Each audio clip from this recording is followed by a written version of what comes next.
menarik melihat kiprah dari Justin Hubner ya sebenarnya gitu. Kalau di Wolves kan memang dia sangat sulit sekali untuk bisa bermain di tim utama. Ini kayaknya juga bagian proses dari pengembangan si Justin Hubner sendiri. Walaupun di level U21 Justin Hubner ini kapten tim. Dia punya menit bermain yang banyak dan memang menjadi andalan di lini pertahanan.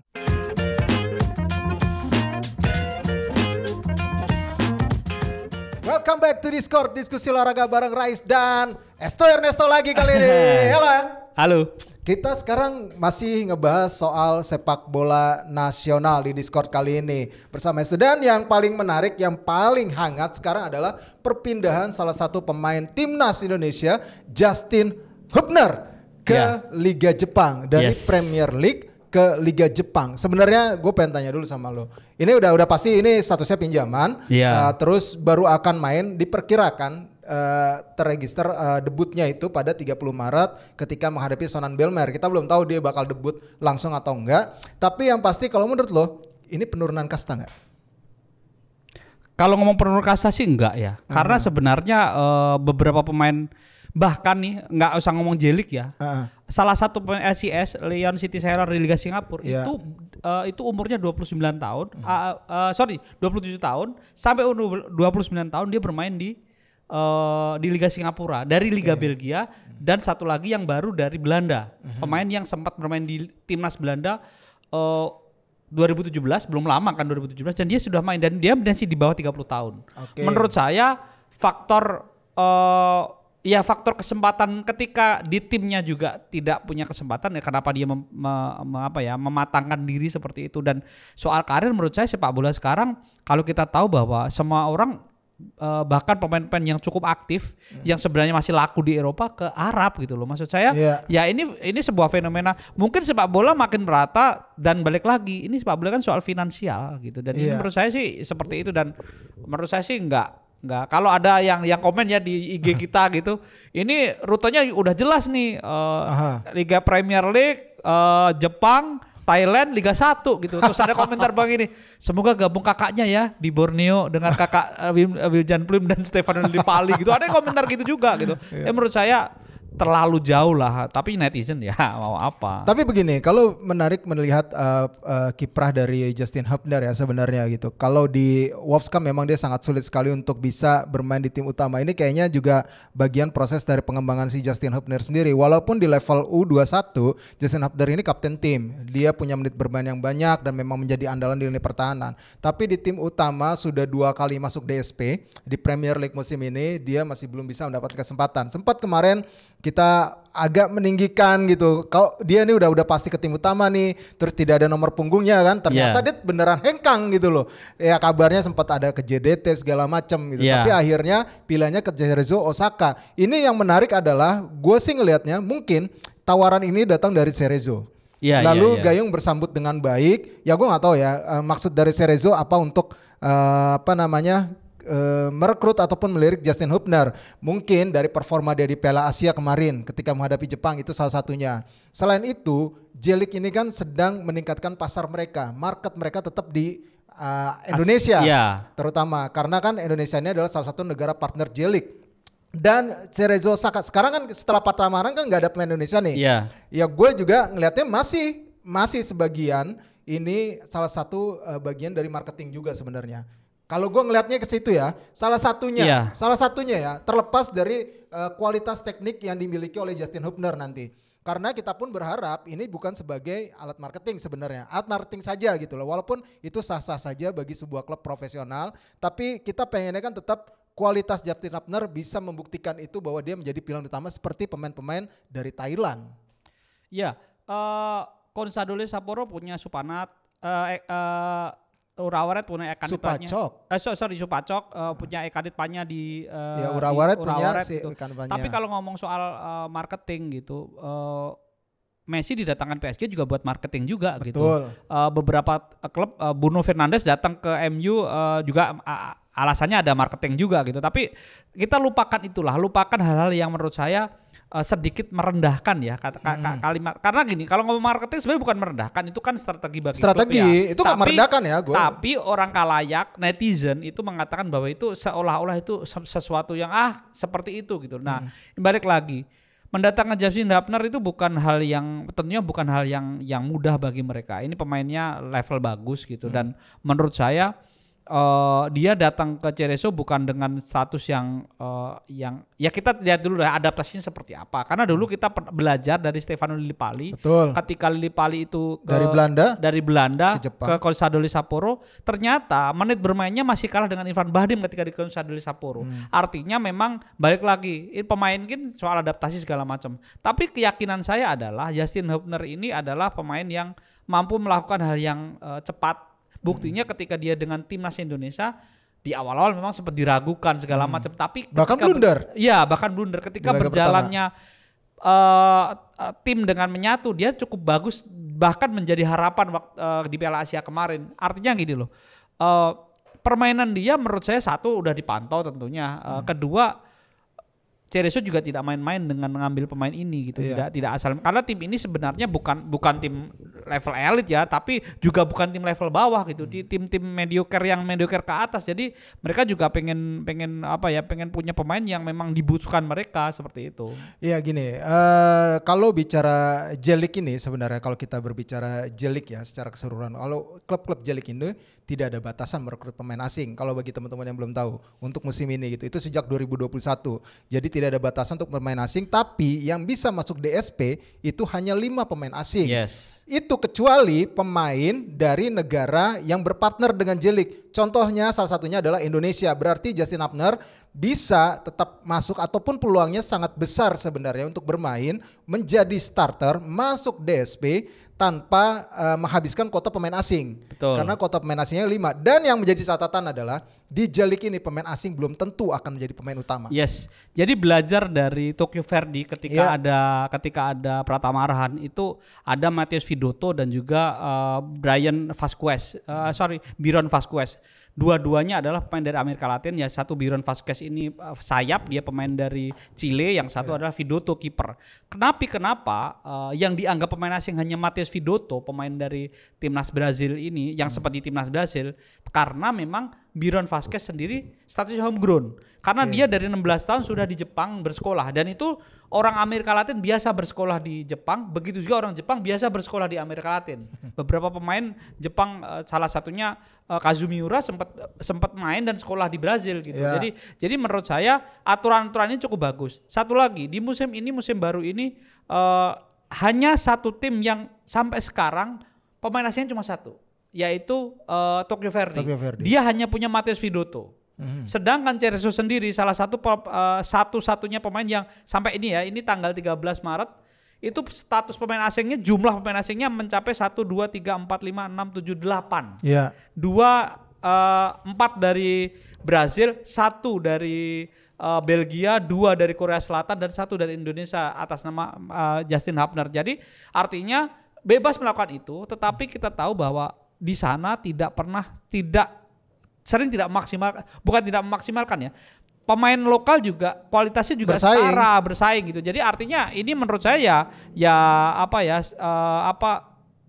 ini adalah menurut saya challenge dan juga pembuktian seorang Justin Hubner. Kita tahu klub sekelas Urawa Red itu sangat Skandinavia banget timnya sekarang. Mereka punya 3 pemain dari Swedia, pemain dan negara Skandinavia. Ada Swedia, Norway, sama satu lagi sama Denmark ya, dan 3-tiganya ini pemain yang sangat diandalkan.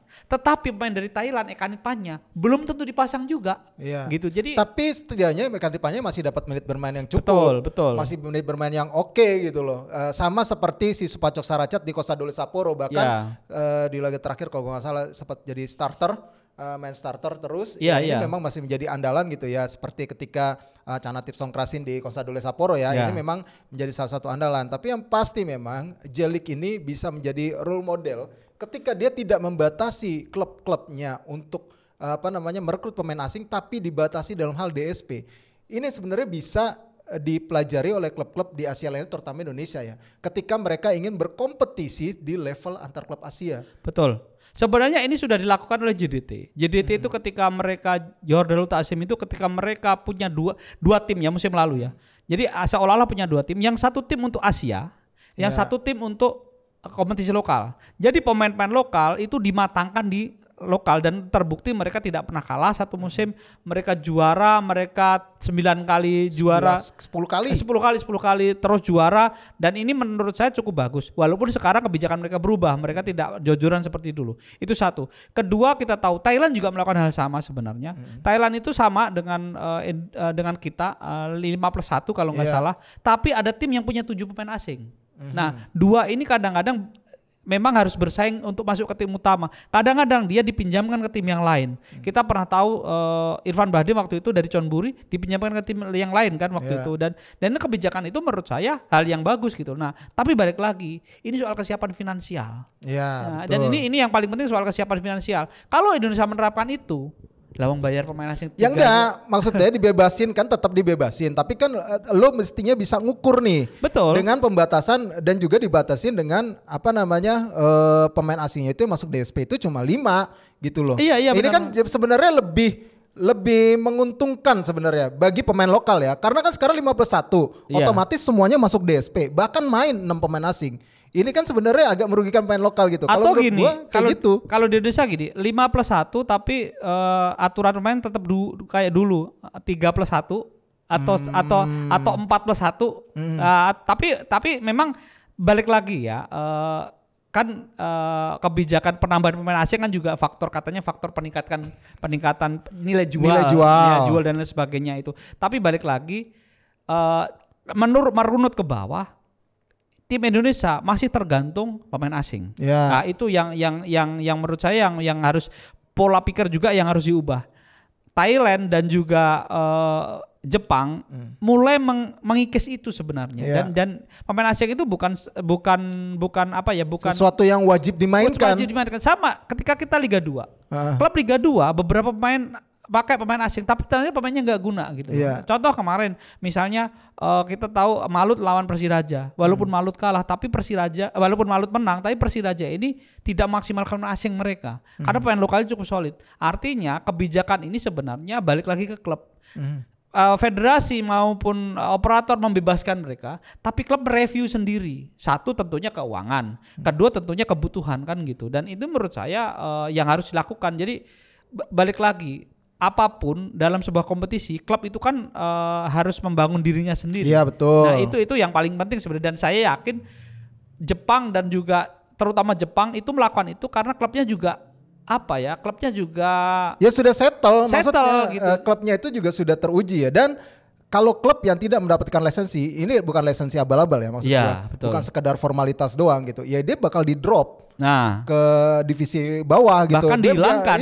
Nggak dianggap profesional loh. Nggak layak untuk main di kasta teratas misalnya. Bahkan sampai ke level 3. Mereka tuh harus punya semacam kayak proposal gitu. Betul. Yang harus diajukan, nanti direview, diverifikasi. Nah, lo layak atau enggak nih buat main di kompetisi ini 1, 2 atau 3 gitu. Iya, makanya kan Rais kan pernah bilang kan, kita ketika ada syarat Bang Garansi di era IPL aja, hanya satu klub yang memenuhinya. Gitu loh. Hanya satu klub yang memenuhinya. Gimana nanti ke depannya? Karena makanya ini kan kompetisi udah selesai. Apalagi kita sedikit ngebahas Liga 2 lah ya. Kompetisi sudah selesai dan kita belajar dari Liga 2 bagaimana Liga 2 penuh permasalahan, persoalan gaji itu nggak cuma satu klub ya, banyak klub. Itu sebenarnya juga kaitannya dengan pemain asing segala macam. Contoh gini, Persewa Waropen misalnya, mereka tidak pakai pemain asing, mereka memaksimalkan pemain-pemain lokal Papua dan ditambah beberapa pemain dari luar Papua, tetap pemain Indonesia ya, tapi mereka mampu lolos ke 12 besar, walaupun di 12 besar mereka gagal maksimal ya. Jadi menurut saya kebijakan itu balik lagi ke klub nih. Finansial dan kebutuhan gitu. Dan lu bisa ngukur nih kekuatan daya klub lu itu sampai sejauh mana. Itu yang paling penting ya. Jangan sampai malah lu berlebihan gitu loh. Betul. Over dari gengsi nih gitu kan. Udahlah gue kontrak pemainnya agak oke nih, mahal-mahal. Targetnya pokoknya lolos 31, nggak taunya atau gagal. Mungkin gini, klub Indonesia mendatangkan Pak Renal Kasali mungkin ya sebagai orang-orang marketing. Bagaimana Pak Renal Kasali itu jadi nggak ngeluarin duit banyak, tapi tim ini established gitu. Karena ini kan klub ini, bola ini kan kayak perusahaan sebenarnya kan. Ya harusnya seperti itu. Mungkin Pak Renal menonton.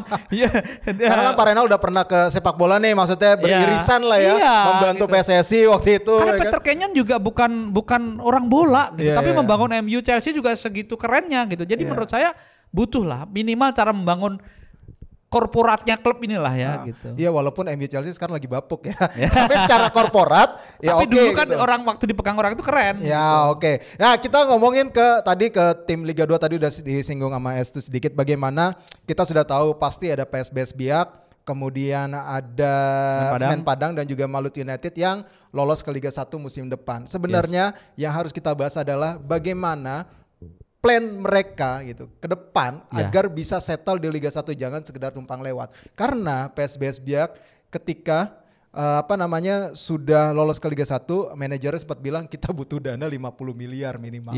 Gokil. Itu sebenarnya kalau untuk klub-klub Jawa, klub Pulau Jawa itu udah bisa banyak mendatangkan pemain bintang, lumayan, betul. Pemain oke. Tapi ini mereka lebih kepada kebutuhan akomodasi dan transportasi, makanya membengkak seperti itu gitu loh. Makanya mereka punya alternatif, punya inisiatif untuk mencari kandang di Pulau Jawa kalau nggak salah. Ya ini sebenarnya harus bisa dipikirkan lagi oleh klub-klub yang akhirnya promosi ke Liga 1 biar nggak numpang lewat. Terutama tim-tim yang finansialnya mungkin kalau Malut gue yakin masih Tokcer lah, kalau urusan duit ya, bosnya kita tahu lah kayak gimana. Terus PSBS Biak nih, gue nggak tahu akan sekuat mana nih tim asal Papua ini untuk pendanaan. Ketika dia udah ngomong 50 juta, itu kan tim utama. 50 miliar itu kan tim utama ya. Iya, belum EPA-nya segala macam. Itu lo harus bikin EPA. Perlu diingat bahwa beberapa tahun yang lalu ketika Persipura masih di level Liga 1 dan mereka itu gagal mengirim tim EPA. U16 kalau nggak salah waktu itu. Dan menurut saya bukan salahnya Persipura, tapi ya memang kebutuhan memang nggak bisa bohong gitu loh. Nah maksud saya dari awal, ayo kita cari solusi bareng. Ini musim depan masih jauh nih. Musim depan masih jauh. Oke, yang yang mau berjuang lepas dari degradasi maupunnya ke championship silahkan. Tapi federasi PT LIB itu FGD mulai dilakukan sekarang nih. Iya benar. Karena ini akan jadi persoalan. Walaupun Persiraja gagal ya, tapi dari Padang juga jauh. Iya. Perjalanan juga jauh gitu. Jauh. Padang juga jauh nanti. Jadi ini perlu dan terus terang sedih aja ketika misalnya Biak, walaupun Biak tetap akan menggunakan alternatif stadion Papua, tapi ketika dia pergi dari Biak, ya tentunya kan ya sayang juga penggemar yang pendukung di sana gitu. Jadi balik lagi, fanatisme juga dipikirkan, tapi finansial juga harus jadi isu utama. Mudah-mudahan sih sponsor ke Biak banyak ya. Jadi nggak cuma Freeport aja gitu ya, ataupun yang di sana-sana aja gitu ya. Semoga saya melihat sepertinya ini manajemen lebih ke bukan ngomong modern nggak modern ya, tapi manajemen semoga jauh lebih tertata. Karena bukan hanya Biak ya, beberapa tim yang lain bahkan di Jawa pun manajemen itu berpengaruh terhadap tim itu gitu. Gimana pengelolaan ini dibuat serealistis mungkin dengan target yang benar-benar realistis ya. Betul.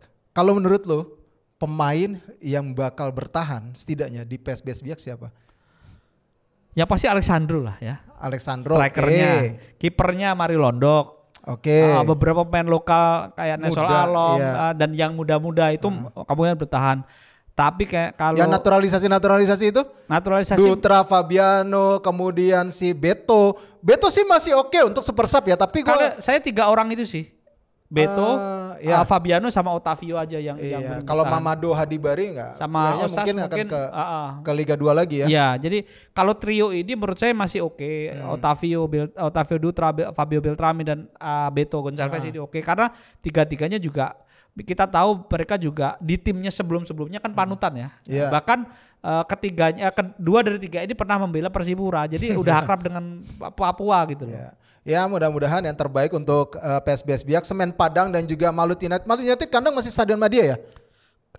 Terakhir kemarin setelah mereka lolos Imran Ahmarudi mengatakan kalaupun Stadion Kiraha di Ternate belum bisa dipakai, mereka lebih senang main di Jakarta. Karena gampang kemana-mana, terus mereka sudah punya homegrown tempat latihan, mes dan tempat latihan itu di daerah Ciputat itu cukup nyaman buat mereka. Jadi mereka memang seperti itu dan yang pasti kan Jakarta tujuan utama ya dari Indonesia betul. Gitu. Kayak itu kalau boleh memilih dia bilang kayak gitu. Oke, kita tunggu aja gimana kiprah dari klub-klub Liga 2 ini, apakah ada transfer yang mengejutkan. Ya kalau Semen Padang sih gue tahu lah, karena ini kan BUMN nih, apa namanya dananya tuh pasti ada limitnya gitu loh. Mereka pasti juga akan berhitung gitu ya. Kita lihat aja nanti kiprahnya seperti apa. Ya mudah-mudahan nggak sekedar numpang lewat doang. Oke, tadi udah Liga 2. Sekarang gue sebelum ke Liga 1 kita bahas ke Liga 3 yang bakal memasuki putaran nasional nih. Udah selesai semua belum sih? Kayaknya belum ya. Belum. Ada Gorontalo, ada beberapa. Masih ada yang belum. Yang pasti dua provinsi nggak nyelenggarain. Iya. Kalimantan yang nggak Kalimantan Tengah, Kalteng dan juga Kaltara. Satu lagi ada Maluku Utara. Maluku Utara dan Kalimantan Tengah itu tidak menyelenggarakan. Cuma Maluku Utara punya juara musim lalu. Ya. Nah kalau Kalteng dari musim lalu memang nggak ada. Tapi gue nggak mau bahas itu. Tapi yang menarik adalah tim-tim yang dulu pernah berlaga di kompetisi kasta tertinggi sekarang sudah mulai menata lagi nih untuk menuju ke kompetisi yang levelnya harusnya berada di levelnya mereka ya. Contohnya sekarang dari Jakarta ada Persitara. Kemudian ada Persibo Bojonegoro. Lo ngeliatnya gimana? Kalau Persitara saya belum terlalu yakin mereka bisa bicara banyak di putaran nasional. Karena satu. Tapi ngomong-ngomong ini jatahnya 6 ya ke promosi, ke Liga 2. Ada 6 tim. Dari putaran nasional. Oke, lanjut. Persitara kenapa saya tidak belum optimis karena gini. Jakarta itu penuh dengan ketidakpastian. Jadi tim ini persiapannya naik turun gitu. Udah siap di bulan November udah siap, ternyata Desember gagal. Akhirnya tim tidak persiapan intens lagi. Baru ketika Januari ada lagi tapi gagal lagi. Baru dimulai ketika bulan Februari. Itu pun pemberitahuannya ketika hanya semingguan lah ya. Dan ini menurut saya kesiapan itu juga tidak berbeda dengan tim lain. Sebenarnya yang cukup siap sebenarnya adalah Batavia FC dan juga Asiop juaranya. Pasti. Karena memang dua-duanya ini akademi ya. Terus ada continue. Gitu. Tapi ternyata memang salah satu dua dari tim ini yang lolos adalah Persitara. Saya belum terlalu yakin, tapi semoga Persitara bisa bicara lebih banyak. Tapi kalau Persibo beda. Persibo di jeda menjelang putaran nasional ini beberapa pemain didatangkan. Pemain-pemain mereka aktif mendatangkan pemain dan sudah announce. Salah satunya saya lupa nama aslinya, tapi namanya panggilannya Ambon. Ini pala pemain kalau nggak Banyuwangi Putra Persewangi Banyuwangi. Salah satu pemain yang cukup bersinar di Liga 3 Jawa Timur. Ini pemain ini bahkan kabarnya puluhan juta kontraknya gitu. Ya? Udah puluhan juta gitu. Jadi ini cukup salah satu pemain yang potensial seperti itu. Dan Persibo sendiri memang sekarang dilatih oleh Iputu Gede Susantoso. Levelnya itu dia sebentar lagi dapat A-Pro. Di pemainnya ada Diego Banowo, ada beberapa pemain-pemain yang menurut saya cukup layak. Punya pengalaman ya di Liga 2 masih layak gitu loh. Gitu. Dan yang perlu diingat adalah bursa transfer Liga 3 nasional ini unik loh. Lu bisa ngerekrut pemain cuma dari wilayahnya lo aja, gitu. Maksudnya kayak misalnya Jatim nih, ya udah Jatim aja. Lo nggak bisa rekrut pemain dari Maluku, lo nggak bisa rekrut pemain dari Jakarta misalnya. Jadi menarik nih bursa transfernya menuju Liga 3 putaran nasional gitu. Iya, ini memang sebenarnya ya bagian dari development sebenarnya. Di masing-masing provinsi. Ini sebenarnya yang balik lagi ini soal bagaimana kinerja Asprof. Contoh gini, provinsi Nusa Tenggara Barat kan sebenarnya pesertanya banyak, intensitasnya bagus. Tapi mereka melakukan satu kesalahan. Mereka melakukan pendaftaran pemain tidak lewat siap yang disiapkan PSSI. Mereka manual. Akhirnya mereka cuma dapat jatah satu. Karena PSSI menyarankan semua liga lewat siap. Ada sebuah sistem informasi lah. Dan mereka akhirnya tim yang protes. Mereka ya sudah kita terima karena yang salah bukan dari PSSI-nya tapi dari Asprofnya, dan ini merupakan pelajaran berharga bagi setiap Asprof. Iya benar, itulah semoga modernisasi yang ada, digitalisasi yang ada, terutama ini kaitannya sama bank data pemain sih sebenarnya. Betul. Ini yang diperlukan sebenarnya ya, nantinya mungkin muaranya mungkin bisa menjadi database untuk pelatih timnas. Ya. Kan bukan tidak mungkin seperti itu. Kan mungkin saja timnas Liga 3. Gitu. Oke, sekarang setelah Liga 3 kita akan masuk ke Liga 1 di mana kita bahas sedikit soal kekalahan Persija dari Persib. Kalau menurut lo gimana? Iya. Gue terus terang nggak nonton karena gue nonton Malut lawan Persiraja gitu.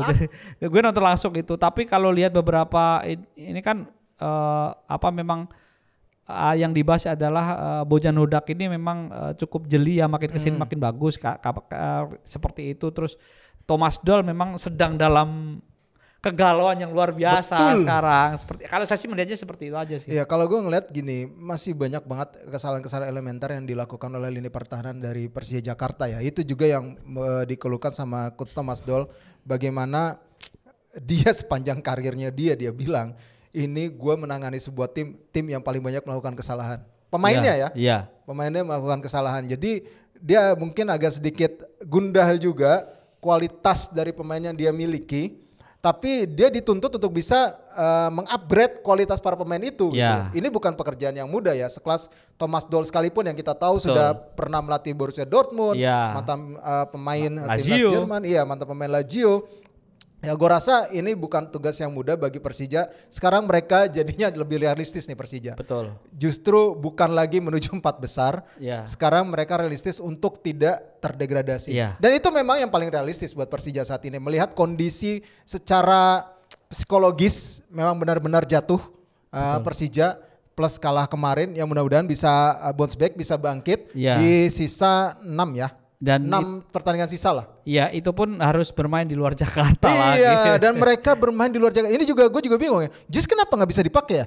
Katanya sih udah dicek sama para panca gitu, tapi katanya belum siap lapangannya. Lapangannya belum siap? Lapangannya, karena seperti konser kan.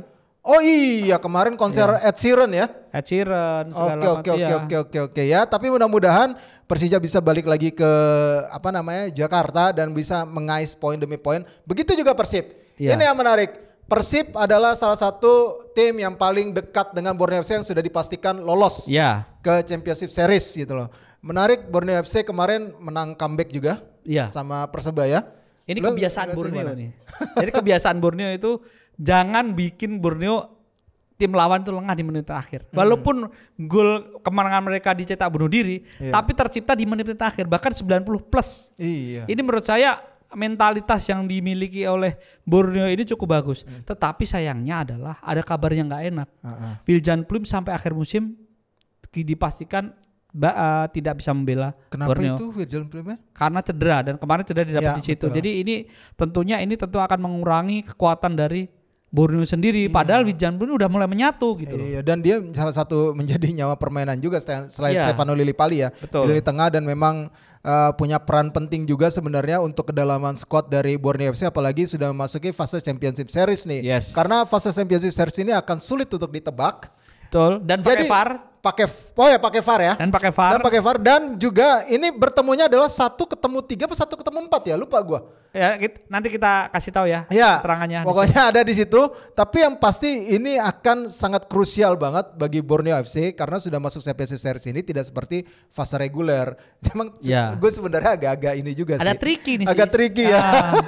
Agak tricky dengan format seperti ini. Kasian juga sebenarnya. Padahal sebenarnya gue berharap Borneo itu juara musim ini gitu. Kalau nggak ada kancam jadi mereka udah juara kan, udah pesta mereka. Tapi betul. Ya kebijakan tetap kebijakan lah gitu. Betul, dan kita akan melihat seru apa nanti Championship Series. Tapi yang bakal menyusul Borneo selain Persib udah pastilah. Kalau gue ngeliatnya dengan poin yang mereka raih sekarang, gue rasa tinggal 2 tersisa nih antara Bali United atau PSIS yang masih belum aman di peringkat 3 dan 4. Bali United, saya kalau disuruh milih Bali United PSIS paling aman.